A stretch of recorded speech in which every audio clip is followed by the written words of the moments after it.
Hi, this is Dale Buchanan, the host of the Puppy Talk podcast. My dog Dixie has been diagnosed with heart disease after a routine checkup before a teeth cleaning about 2 weeks ago. They found a heart murmur, then, from an x-ray and ultrasound, found an enlarged heart and congestion in her lungs. She's not even 6 years old yet, so this is probably a hereditary issue. For 5 years, I've done this podcast for free and never asked for a thing from any of the listeners. But now I'm asking for your help. If you have it in your heart to help Dixie with her heart, I have created a GoFundMe account, the link is in the show notes, to help with her medical expenses and her medication. I greatly appreciate your help. I'm Dale Buchanan, and this is Puppy Talk, the podcast that offers free advice and tips for raising a happy, healthy, and obedient puppy. For more information on this podcast, visit us online at puppytalkpodcast.com. Welcome to Puppy Talk episode number 126. I'm your host, Dale Buchanan, and today I'm going to talk about how much it costs to own a dog. I've done other episodes on this topic, but today I want to emphasize one thing that's very important near the end of this podcast, and that is unexpected expenses.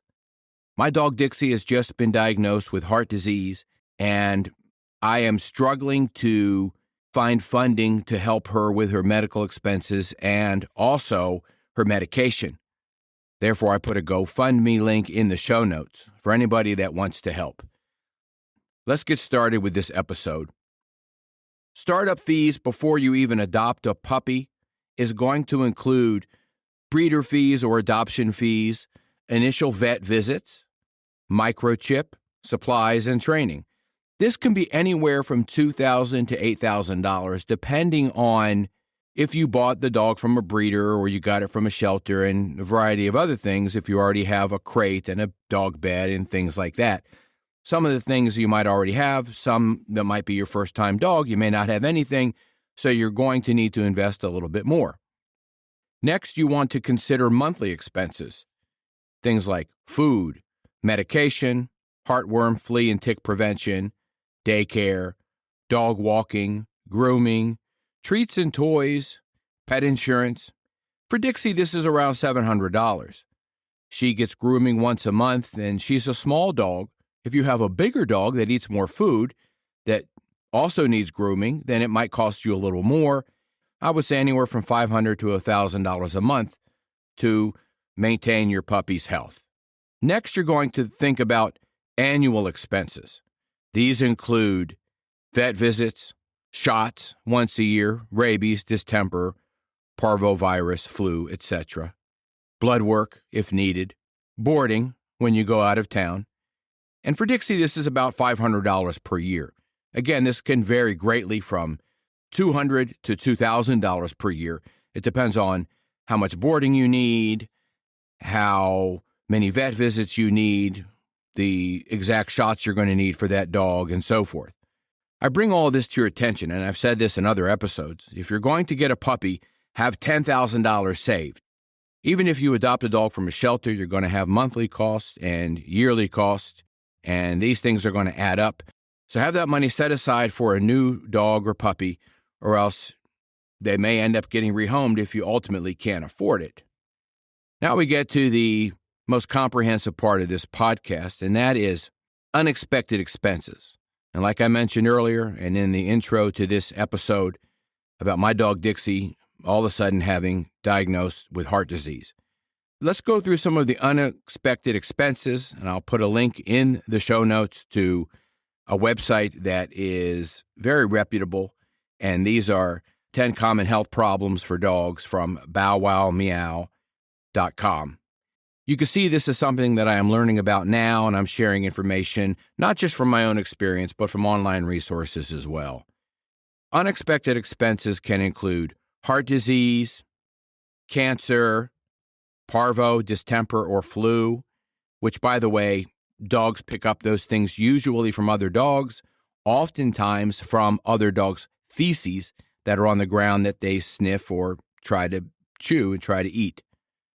The next thing, which is very common for dogs, most of the dogs that I work with, especially puppies, especially dogs like golden retrievers or golden doodles, have ear infections, and there's an extra expense that you didn't expect. The next thing is heartworm. A dog gets heartworm from mosquitoes, so make sure that your dog is on heartworm prevention and that you also keep an eye on them for the summer, that they're not around a lot of mosquitoes.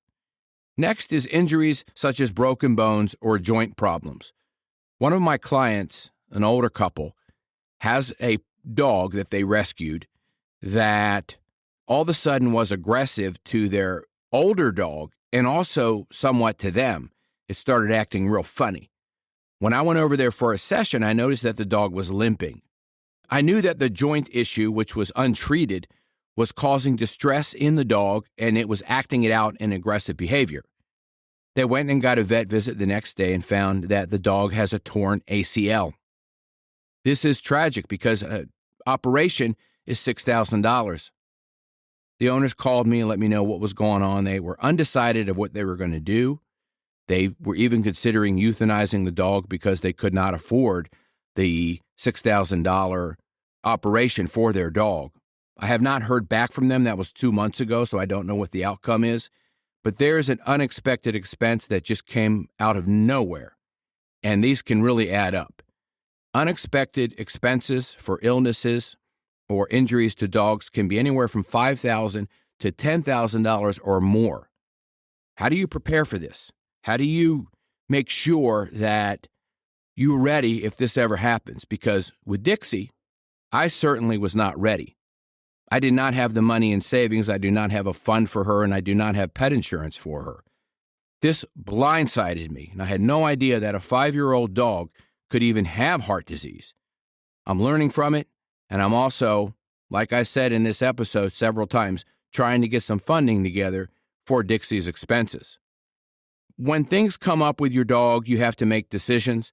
Some people, like I mentioned earlier, might consider euthanization or rehoming the dog or not getting the dog treated at all and just seeing what happens. There's a lot of options out there for you. I can't tell you what to do. The purpose of this episode is education and preparation, and to let you know that if you are thinking about buying or adopting a puppy, make sure you are financially prepared for everything that you need for that dog to survive and to grow and thrive. Not to mention if you already have another dog or 1 or 2 dogs and you're adding another dog to the mix, then the expenses can get quite costly over time. I hope this information was helpful to you. If you have any questions, you can reach me through my website, puppytalkpodcast.com. Have a great day. This is Dale Buchanan, the host of today's podcast. If you've ever wanted to become a full-time professional dog trainer, now's your chance. You need to check out my new book, The Business of Dog Training, How to Make $100,000 a Year as a Mobile Dog Trainer. It's available right now on Kindle ebook, paperback, hardcover, and audiobook. The Business of Dog Training, now available on Amazon. See the link in the show notes.